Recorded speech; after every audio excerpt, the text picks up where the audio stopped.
ठाण्यामध्ये दिवा आणि मुंब्रा रेल्वे स्थानकांदरम्यान उपनगरी रेल्वेगाडीतून काही प्रवासी रेल्वे मार्गावर पडल्यामुळे झालेल्या अपघातात 4 जणांचा मृत्यू झाला तर 9 प्रवासी जखमी झाले। मृतांमध्ये एका रेल्वे पोलिसाचा समावेश आहे।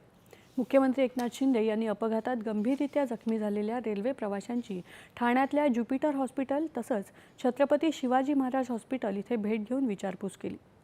उपनगरीय रेल्वेवरला ताण कमालीचा वाढलाय। याबाबत रेल्वे मंत्री अश्विनी वैष्णव यांच्याशी बोलणं झालं असल्याचं शिंदे यांनी प्रसारमाध्यमांशी बोलताना सांगितलं। हा अपघात नक्की का झाला याची चौकशी करण्यात येत असून मुंब्रा आणि दिवा स्थानकादरम्यानच्या धोकादायक वळणावर देखील कायमस्वरूपी उपाययोजना करणार असल्याचं त्यांनी सांगितलं। उपनगरीय रेल्वेवरील ताण कमी व्हावा यासाठी 5व्या आणि 6व्या मार्गिकेचं काम लवकरात लवकर पूर्ण करून लोकांना दिलासा देण्याचा प्रयत्न केला जाईल असंही वैष्णव यांनी सांगितल्याचं शिंदे यांनी यावेळी स्पष्ट केलं। रेल्वे मंत्री अश्विनी वैष्णवजी यांच्याशी मी बोललो। हा जो कर्वेचर आहे या कर्वेचरवर त्यांचे लोक तिथे काम करतायत, एक्झामिन करतायत की कशामुळे असा हा अपघात झाला।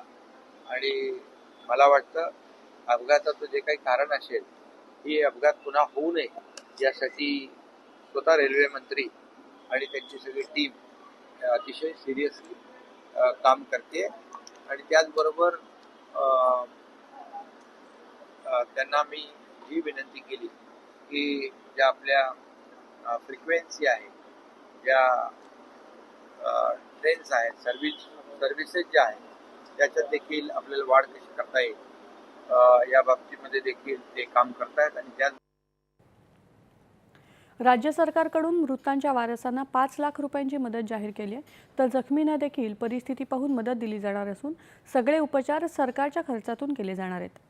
काल सकाळी 9च्या सुमारास कसाऱ्याला जाणाऱ्या लोकल ट्रेनमध्ये फुटबोर्डवरून प्रवास करणारे लोक आणि विरुद्ध दिशेनं CSMTकडे जाणाऱ्या लोकलमधील लोक बाहेर लटकत असताना एकमेकांवर आदळून पडल्यामुळे हा अपघात झाल्याचा प्राथमिक अंदाज रेल्वेनं व्यक्त केलाय।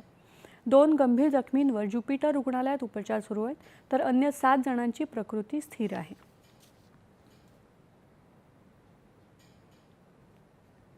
मुंबईमध्ये झालेल्या उपनगरी रेल्वे अपघातानंतर